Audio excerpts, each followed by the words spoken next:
Bonjour, mon nom est Josiane Lagu. Aujourd'hui, je vais vous parler de la mutation.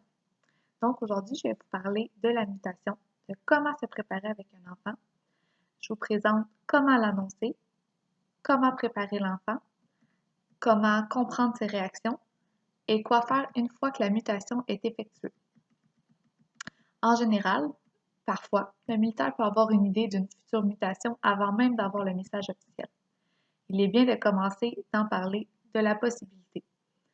Si votre enfant n'est pas à son premier posting, il est au courant que le mode de vie militaire est nomade. Si vous êtes à votre première mutation, cela peut être abstrait pour votre enfant. Voici comment préparer le terrain. Premièrement, en discutant régulièrement de la possibilité et comment il voit cette éventualité peut être gagnant. Deuxièmement, encouragez votre enfant à discuter avec des amis ou des connaissances qui font partie d'une famille de militaires. Et troisièmement, l'inviter à prendre part à des ateliers ou des services enfance et jeunesse du CRFM. Lors de l'annonce de la mutation, il est normal pour le parent d'être anxieux. Malheureusement, je n'ai pas de recette magique pour cette portion, autre que d'être vous-même et d'utiliser la méthode qui colle le plus à votre peau. Bien entendu, il y a des façons à éviter. Par exemple, faire l'annonce alors que votre enfant est dans le cadre de porte prêt à prendre l'autobus. Ah oui, et en passant, on déménage la semaine prochaine. Ou encore après avoir eu un argument avec lui à propos de son ménage de chambre qu'il n'a pas encore fait. Il est donc important de bien choisir son moment pour en discuter et de faire l'annonce à tous en même temps. Dans certaines familles, il peut y avoir un lien plus serré entre l'un des deux parents et l'enfant. Il peut être bien de l'utiliser à cet avantage. Offrez-lui le temps de digérer la nouvelle. S'il ne veut pas en discuter avec vous dans l'immédiat, c'est son droit. Offrez-lui l'opportunité d'en rediscuter plus tard. Soyez positif dans votre façon d'annoncer votre mutation. L'humain a tendance à refléter la façon dont on lui présente quelque chose. Si vous êtes négatif, votre enfant le sera aussi. Maintenant que l'annonce est faite, comment on gère les réactions de l'enfant? C'est important de se souvenir que chaque enfant est différent. Certains auront hâte à la mutation, alors que d'autres seront anxieux ou encore très négatifs. Peu importe la façon dont votre enfant réagit, en tant que parent, votre rôle est de le soutenir. Voici quelques idées de stratégies afin d'accompagner votre enfant dans la gestion de la nouvelle. 1. Normaliser ses émotions. Peu importe s'il est triste, fâché ou heureux, ou même qu'il vous en veut, dites-lui qu'il a le droit de se sentir comme ça et que vous comprenez ce qu'il ressent. Offrez-lui une ou des façons de s'exprimer. Par exemple, faites une activité physique, chantez à tue-tête, se défouler sur un punching bag ou un oreiller. 2. Accueillez les émotions de votre enfant. Évitez de banaliser, de juger ou d'invalider ses émotions. 3. Évitez d'essayer de convaincre votre enfant. On a tendance à être réticent quand on se fait forcer quelque chose. Votre enfant verra par lui-même les points positifs de la mutation le moment venu. 4. Quand je vous parle de normaliser ses émotions, normalisez aussi les vôtres. Cela aura un effet de réconfort de savoir que son parent est dans le même bateau que lui. Et finalement, 5. Dans le scénario que votre enfant ne veut pas vous parler, n'insistez pas. Laissez traîner des dépliants du CRFM ou encore invitez-le à discuter avec quelqu'un de confiance.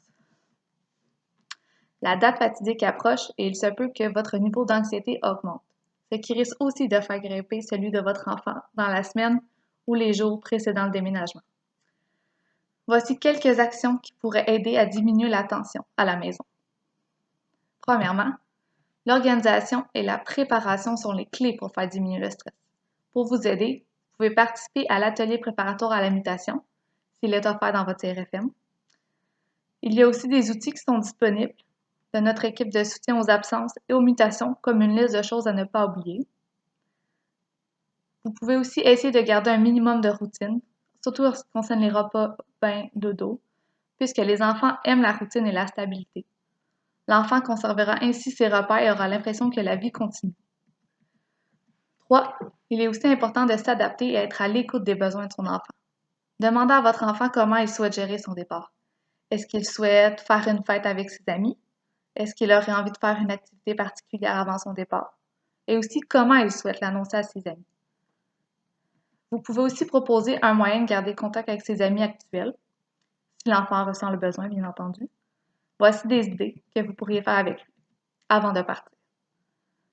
Premièrement, vous pouvez fabriquer ensemble des cartes de départ pour les amis. Vous pouvez y écrire votre nouvelle adresse, nouveau numéro de téléphone. Comme ça, les amis de votre enfant vont pouvoir savoir comment vous rejoindre. Vous pouvez aussi, avec votre enfant, créer une boîte souvenir, scrapbooking avec des photos de ses amis, de sa chambre, de votre maison, des endroits qu'il aime. Troisièmement, vous pouvez personnaliser un cahier de contact comprenant une photo de chaque ami, les adresses, les courriels, les numéros de téléphone, le tout décoré. Et finalement, au besoin, rassurez votre enfant à propos du fait qu'il existe des façons intéressantes de faire des activités stimulantes malgré la distance. Aussi, ce qui peut vraiment aider à diminuer l'anxiété de votre enfant avant le fameux déménagement, c'est de le faire participer au processus. Donnez une tâche à votre enfant de décorer certaines boîtes du déménagement. Les boîtes qui s'ouvriront durant le transport aussi, c'est les prévoir. Assurez-vous que votre enfant regroupe les effets personnels qu'il gardera auprès de lui durant la route. Lui offrir aussi la responsabilité de trouver des idées de passe-temps sur le chemin, si le trajet est vraiment long, que ce soit des jeux, des films à écouter. Et aussi, vous pouvez l'impliquer dans la nouvelle maison. Par exemple, le laisser choisir sa couleur de sa chambre, les accessoires, etc. Une fois rendu à destination, la facilité et la période d'intégration de votre enfant de son nouveau milieu dépend de plusieurs facteurs. Nature du nouvel environnement, caractéristiques personnelles, votre soutien, la disponibilité des ressources, etc. Vous pouvez l'aider à s'adapter en utilisant plusieurs stratégies. Pour commencer, vous pouvez aller rencontrer le plus tôt possible le personnel de l'école, même avant la rentrée. Deuxièmement, demeurez attentif à être à l'écoute de ses besoins, sans toutefois être trop intrusif. Le fait de lui remettre des illustrations de visage qu'il peut utiliser pour s'exprimer, s'il est plus jeune. Vous pouvez aussi l'encourager à s'inscrire dans des activités qui l'intéressent, que ce soit dans le sport, la musique. Vous pouvez aussi faire le tour du quartier avec lui, aller lui montrer sa nouvelle ville, aller lui montrer sa nouvelle école. Vous pouvez aussi, dépendamment de l'âge de votre enfant, l'inviter à sortir, même seul. L'isolement est le pire ennemi de l'intégration. Encouragez-le à aller à la patinoire, au parc, sortir promener le chien. Et bien que ce soit toujours pas possible pour différentes raisons, le fait de prévoir une date de déménagement proche de celle de rentrée scolaire permettra à votre enfant de diminuer son anxiété, de même que son sentiment d'isolement et de créer des liens plus facilement. Pour aider avec tout cela, comme outil pour aider votre enfant à se préparer au déménagement, le secteur d'éducation spécialisée du CRFM a conçu un journal de déménagement pour l'enfant. Il sera disponible sur le portail du CRFM ainsi qu'à nos 2 points de service qui sont Saint-Jean et Saint-Hubert. Sur ce, c'est tout. Bonne journée!